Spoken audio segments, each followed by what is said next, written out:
পাহাৰ কাটি তহিলং চকুমুদা কুলিৰ ভাৱত বন বিভাগ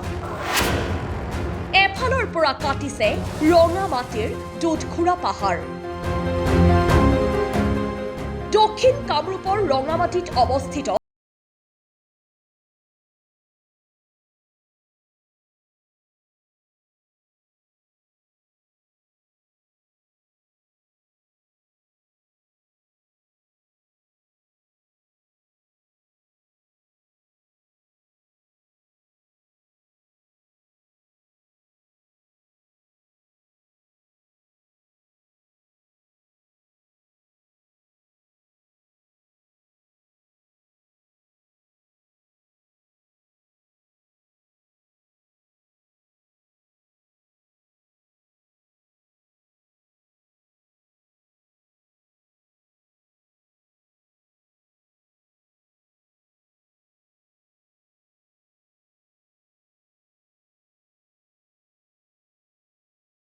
অৱগত কৰিছিল যদিও তাৰ পিছতো বিনা বাধাই ৰহস্যজনকভাৱে এই খনন কাৰ্য চলাই আহিছে এই ক্ষেত্ৰত ক'বলৈ গ'লে মেনেজ হোৱা বুলিয়ে ক'ব লাগিব দেখিবলৈ পাইছোঁ বহুত আমাৰ মূল্যৱান ইয়াতে গছ আছিলে সেইবিলাকো কাটি ধ্বংস কৰিছে আৰু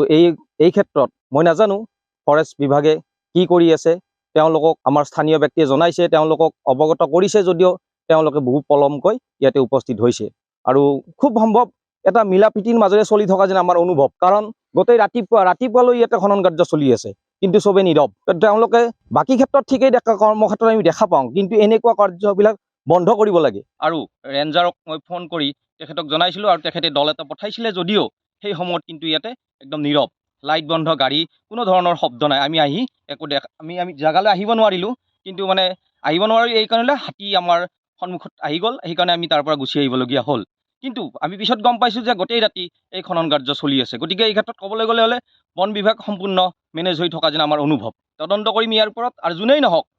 ইয়াৰ ওপৰত আমি উচিত ব্যৱস্থা গ্ৰহণ কৰিম খননৰ ওপৰত এইখন পাহাৰ নহয় আচলতে টিলা এইটো আমাৰ ঐতিহ্য ৰঙামাটিৰ এটা ঐতিহ্য ইয়াতে দুধকৰি পীঠ আছে অসমৰ 3টা শক্তিপীঠৰ ভিতৰত দুধকৰি এটা নাম লেখত ল'বলগীয়া পীঠ গতিকে ইয়াত যি দুষ্ট চক্ৰ ব্যক্তিয়ে ইয়াত খনন কাৰ্যৰ লগত জড়িত তেওঁলোকক মই এই তীব্ৰ ভাষাৰে গৰিহণা দিছোঁ উল্লেখ্য যে পশ্চিম কামৰূপ বন সংমণ্ডলৰ লোহাৰঘাটৰ দায়িত্ব